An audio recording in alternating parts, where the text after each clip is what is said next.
Well, hey guys, I'm Andrew. I'm an alcoholic. Been sober for I don't know, 2 years and some change. Um, like Karthik said, I have a sponsor and actually just talked to him tonight. He's coming back from overseas. Um, he's in the military, so I had to get a actually I have two sponsors now because I'm in a couple of different programs. Because I'm sicker than you, that's for sure. Um, but yeah, my sponsor has both of my sponsors have sponsors that they talk to regularly. And I've got a couple of guys. Well, now just one guy who's going through. We're going through the traditions right now. Um, but I've sponsored all kinds of guys who've been in and out, and guys who have been out more than in. Um, yeah, it's wonderful to be here tonight. Thanks for having me. I am. I guess I'm just gonna focus on like a small part of my story and then something that I've been dealing with recently. Um, we're just gonna dive in. When I was 12, I guess I had my first drink. It was at a family event, so all my family are drinkers. Um, got it on my mom's side and my dad's side. All of their siblings either have, either are chronic alcoholics or chronic overeaters. That's a really big part um, of my family stories. Like a lot of them are overeaters too. Um, my mom is in. She's fine with me sharing this. My mom is in a program, a 12-step program called OA, Overeaters Anonymous, and she's been sober in that program for like 8 or 9 years now, and was just was just begging me. I mean, sorry, not she wasn't begging me. So she was on the sidelines cheering for me the whole time. But she knew that she couldn't interfere with what was going on with me. Because that's not how it works. It's not that kind of program, is it? Um, anyway, so I had my first drink when I was 12. My cousin Styles gave it to me. Um, and he's a stand-up guy now, and he is works a big spiritual program, not in the 12 Steps of Alcoholics Anonymous, but outside of that. And he hates it when I mentioned that he was the first one to give me my first drink.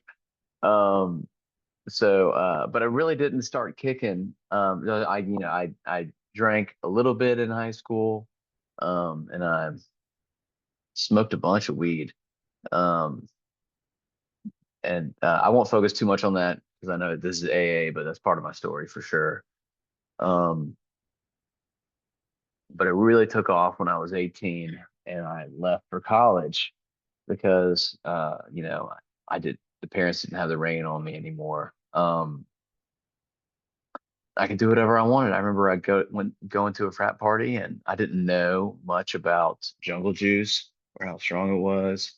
Um, and just like ended up getting so terribly drunk that night. I remember we were taking pulls from Blue Wave vodka. God, so terrible. And slapping the bag. That was my first introduction to slapping the bag, or just taking the bag out of a wine box, picking it up and slapping it so it comes out faster. So already, the first time that I really got drunk drinking alcoholic, right? Um, and I just remember the next morning I woke up at 10 a.m. in my bed, uh, and it's like I teleported.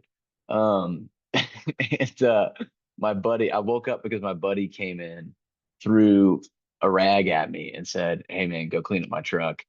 Because I had vomited all in the back of his truck on the way home, out the side of going down the highway, all out the side of his truck. So it was all in his truck and out down the side of his truck.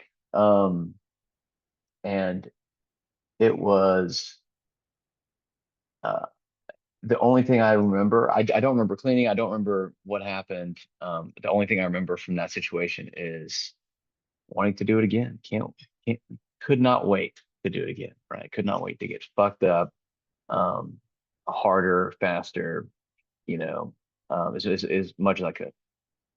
So, it, I, did balance like a little bit of a, no, I only, my grade point average was like a 2.4, like out of my first semester. Like it was terrible. I couldn't balance anything. Um, I was on the soccer team, so it slowed down a little bit, I guess, in the spring. But I continued to drink and use, and I was so young that I mean, I really could do it with pretty much impunity, and not feel the effects too much. But it wasn't until I graduated college that it got so horrible. Because I moved into this really cheap place back home, back in Columbia. I went to school in Atlanta and I moved back to Columbia. And um, I had like a bunch of savings. And I drained all my savings because I wasn't working. All I really was doing from age 23 to 27 was, um, well, maybe not 27, maybe like age 23 to 25, was just sitting in my room drinking vodka or whiskey. So it got to where I was just pulling from the bottles. Telling my parents, "Oh yeah, I'm looking for work. Oh yeah, I'm looking to go to med school. Oh yeah, I'm studying for the MCAT." None of that, just lying through my teeth the whole time, right? My parents knew I had a problem very easily because they came to my house and saw all the empty vodka bottles in my trash can, like piled, like not just my trash can, right? My big trash receptacle piled high, right? Bottles. Um, and I remember um, one of the stipulations I had for living in the place that I was living was that um, they're like, we don't care what you do as long as you don't do drugs in the house. And of course, I started doing drugs in the house. So, and so they eventually like push come to shove, and I like brought it in the house, and it was very smelly one day, and they said, Andrew, and they said, we're gonna kick you out. Sorry, pal. And I sat them both down separately. There were two brothers, and I said, how could you guys do this to me? You claim to be good Christian people. How could you possibly, how could you do this to me? Um, don't you believe in second chances as a good Christian man? And no, but they had given me plenty of chances, right? I was drinking throughout the day. I mean, I had used drugs in and around their house so much already. I was bringing home random women and just being disruptive and horrible, just the worst kind of person. Um, so um, got kicked out of there. I moved in with my parents because that's actually about the time that COVID was was happening. So it was a good excuse to move back home anyways. I did find a job working as a medical scribe, still under the guise of, oh yeah, I'm going to study for the MCAT and it's going to be great. I'm going to go to med school, all this stuff, right?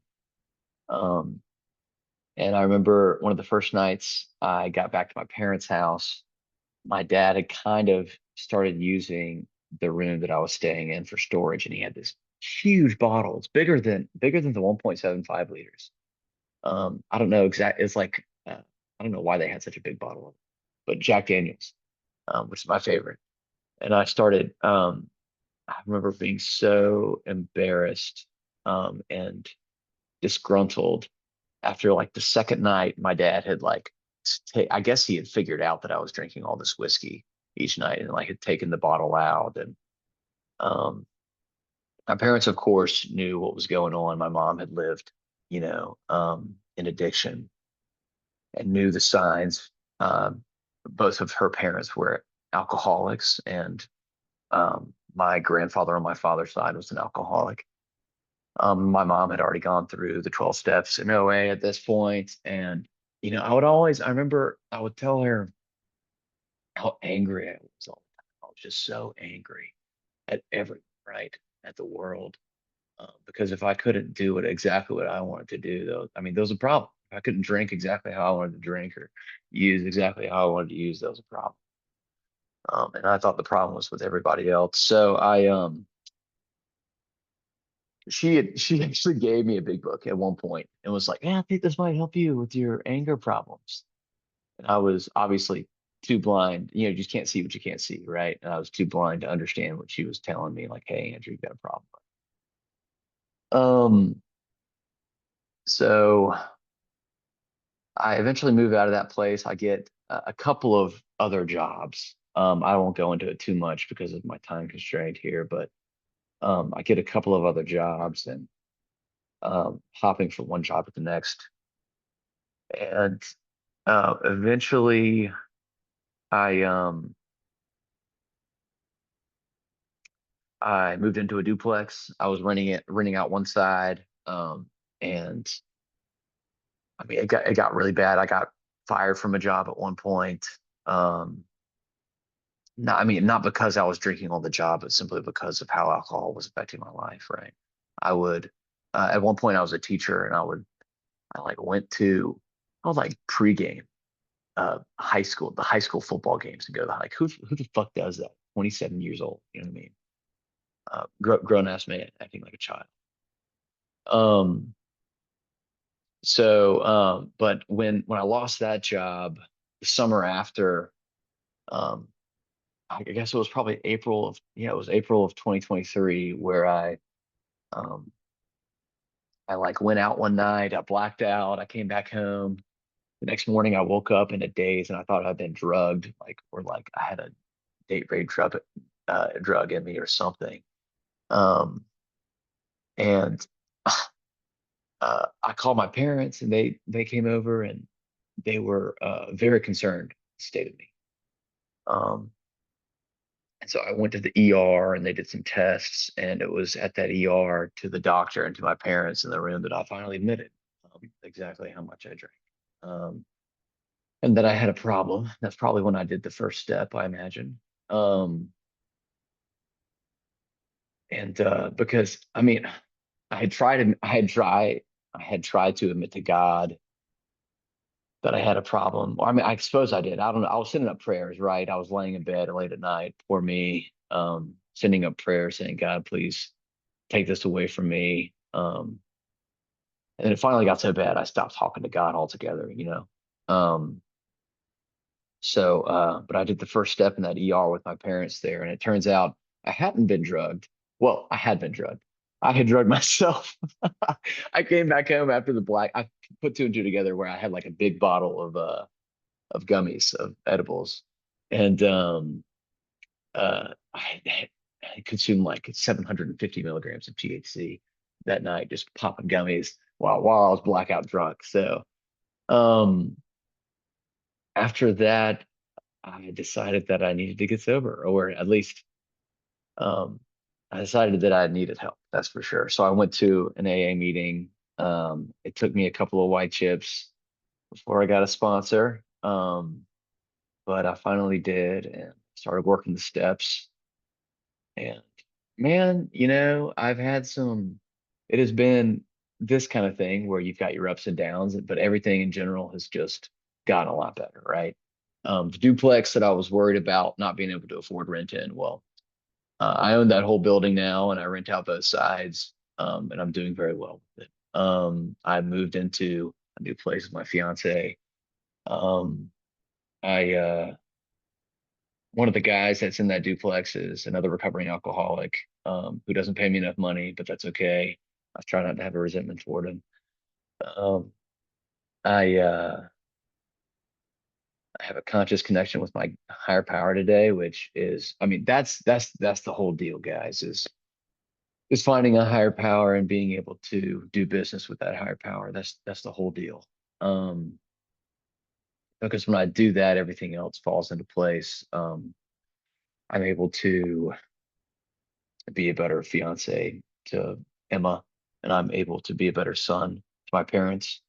I'm able to do work in AA. If I'm not talking to God, I get my will all over this junk, and it just never turns out right. You know what I mean? Because that's what I used to do in the past. It's just everything was all about me.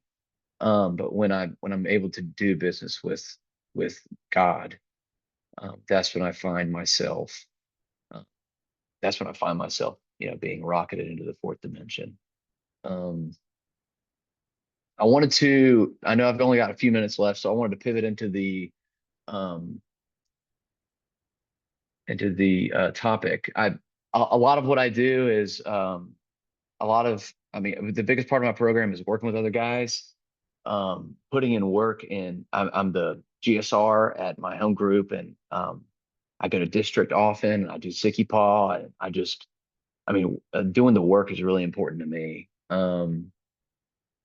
And wanted to share this with you guys. It's at the end of 85. I'm sure all of you guys read this, but um, it says, much has already been said about receiving strength, inspiration, and direction from him who has all knowledge and power. Like, why wouldn't I trust this God, my God, who is all knowing, benevolent, loving, and knows exactly what's right for me? If we have carefully followed these directions, we have begun to sense the flow of his spirit into us. To some extent, we have become God conscious. We have begun to develop this vital sixth sense. But we must go further, and that means more action. So I really like that paragraph. It always speaks to me, and I try to embody that in my goings on in AA, and try to carry that to the other aspects of my life. So if we want to open that to either your relationship with your higher power and how that leads to right action or something along those lines, or talk whatever you want to talk about. Thanks for letting me share, guys.